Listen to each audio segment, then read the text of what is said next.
Hello everyone, welcome to Prestige's first online biology class. You can get a PDF of these digital notes in the description below.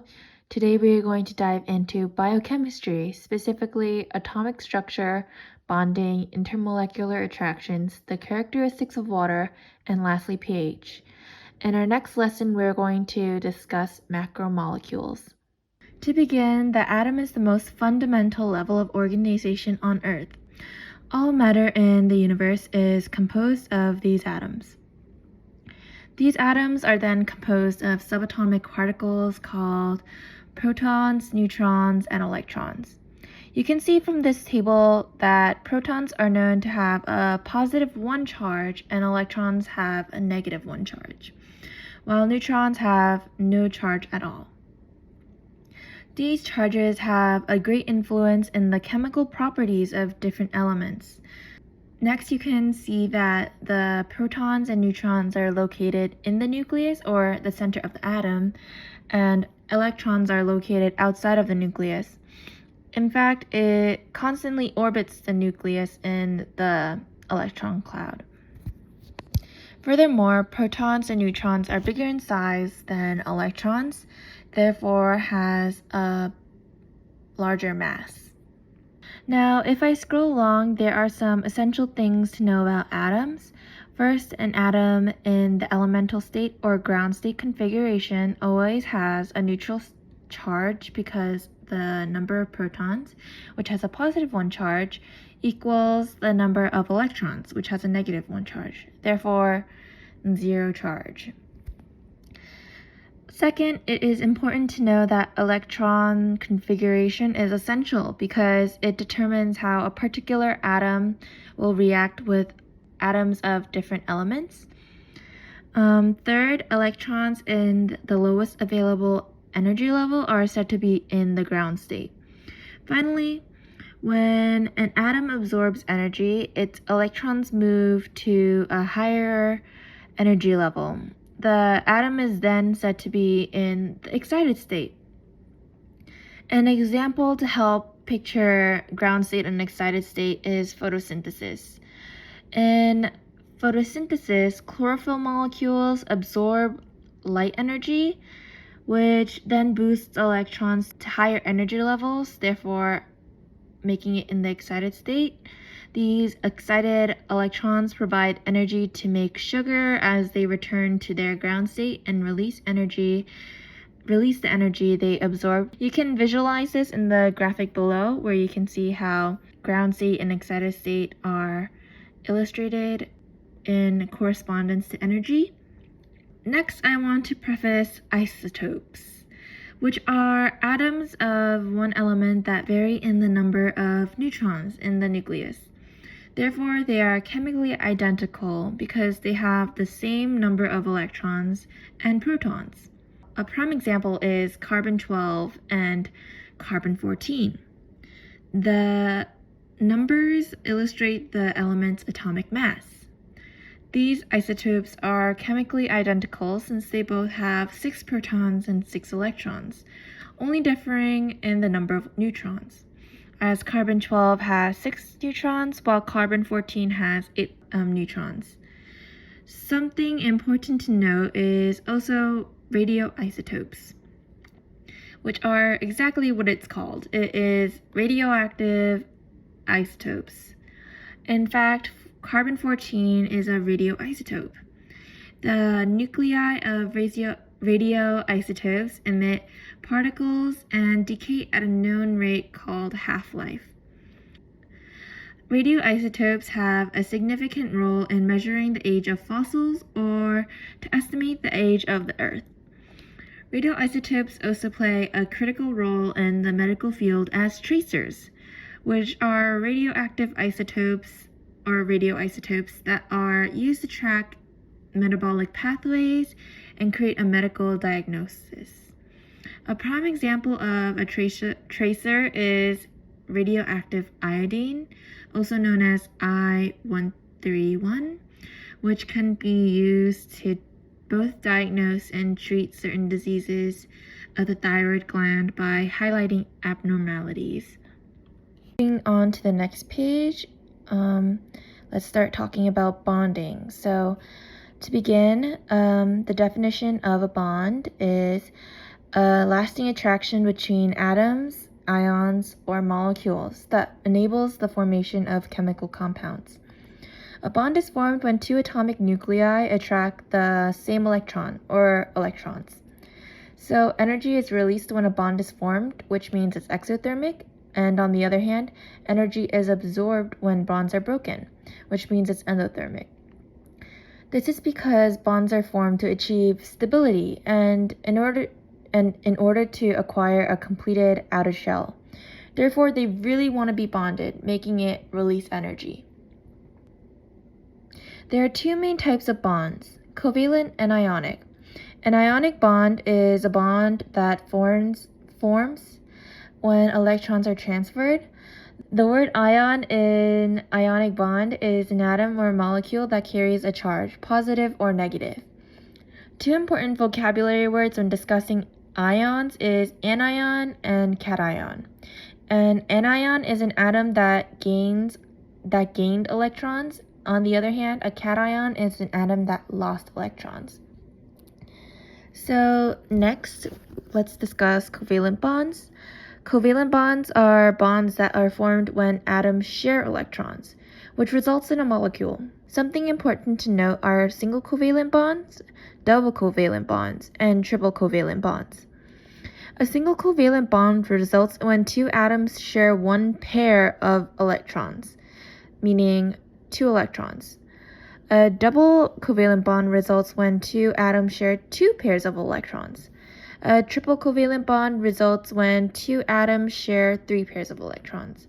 There is no quadruple bond or anything other than that. So triple is the max.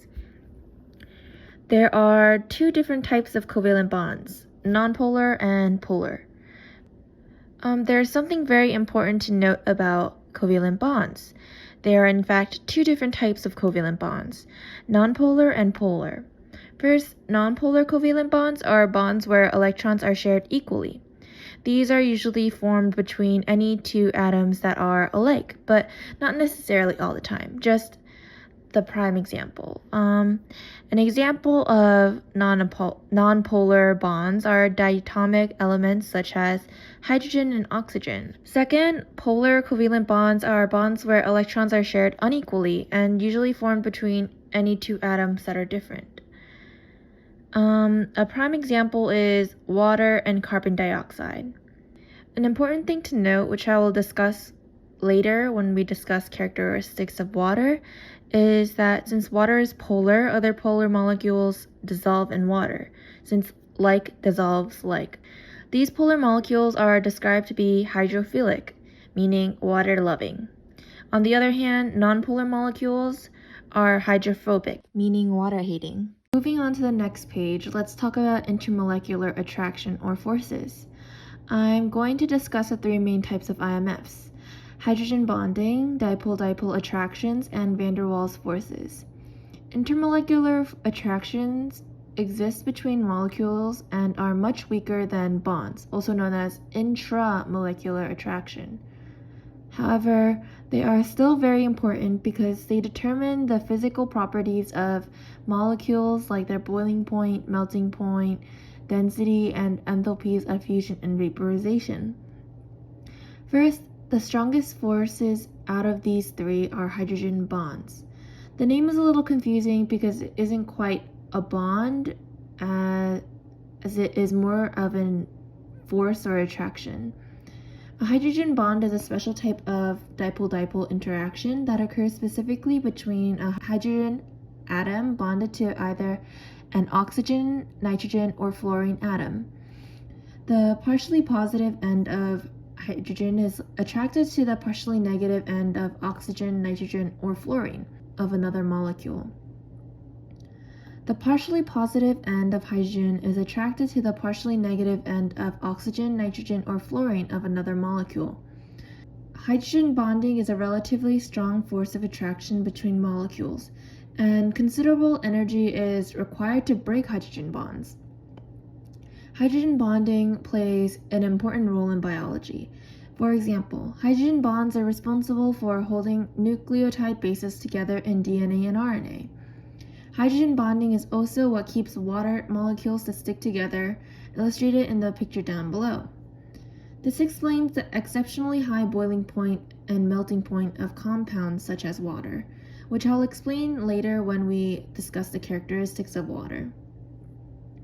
The next strongest type of attraction is a dipole-dipole attraction. Dipole-dipole attractions are attractions that are formed between two or more polar molecules, which you can tell by the name dipole, aka dipolar. These forces occur because the partially positively charged part of the molecule interacts with the partially negatively charged part of the neighboring molecule. An example is hydrochloric acid, where you can see the partially negative chlorine interact with the partially positive hydrogen. The weakest type of attraction between the three types of IMFs is van der Waals attraction between nonpolar molecules, but can also occur in all types of molecules, whether it is ionic or covalent. Van der Waals attractions happen in nonpolar molecules because, although supposedly balanced and neutral, even nonpolar molecules have positively and negatively charged regions. This occurs because electrons aren't evenly distributed all the time. At an instant, they accumulate by chance in one part of the molecule or another, a slightly positive and a slightly negative end. The more electrons a molecule has, the stronger the forces. Since van der Waals attractions are super weak, breaking the forces doesn't really require that much energy. Going on to the next page, we will discuss the characteristics of water. I've hinted at this topic a few times before, which kind of demonstrates the importance of water. Like I stated before, water is very polar, which is shown by its asymmetrical shape. You can see this in the diagram on the right. Also, water has very strong IMFs because water exhibits strong hydrogen bonding and dipole-dipole attractions. These forces and water's polarity combined are responsible for the special characteristics of water, which greatly affects all life on Earth. To start, there are 6 key characteristics that you must keep in mind about water. First, water has a very high specific heat. If you are familiar with chemistry, you would know that specific heat is the amount of heat that must be absorbed in order for 1 gram of a substance to change its temperature 1 degree Celsius.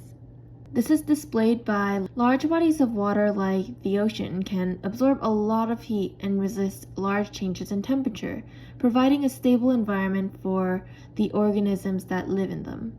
Second, water has a very high heat of vaporization, which basically means it takes a lot of heat for water to evaporate. This is because all hydrogens must break in order for water to evaporate and become a gas. The boiling point of water is 100 degrees Celsius. Third, water has strong adhesion properties. Adhesion is basically the clinging of one substance, specifically water in this case, to another substance.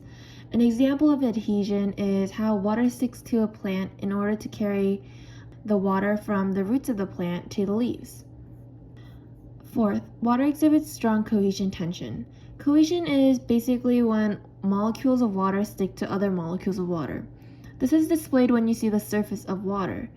You can see how the surface of water sticks together so that lightweight insects like water bugs can walk on them.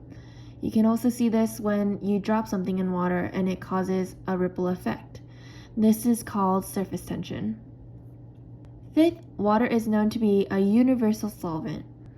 I covered how like dissolves like earlier on in this lesson. Water is known to dissolve many substances due to its high polarity, allowing water to dissolve all polar and ionic substances. Okay, finally, water is known to expand when it freezes. Water freezes at 0 degrees Celsius. Water molecules spread out when they freeze because of its hydrogen bonds creating pockets of gas, making the ice less dense than water. Since ice is less dense than water, ice floats. This is a vital component of ecology because ice's ability to float on top of lakes and rivers allows animals to live underneath the ice in liquid water. So moving on to the next page, we'll be discussing pH. So pH is a measure of acidity and alkalinity of a solution.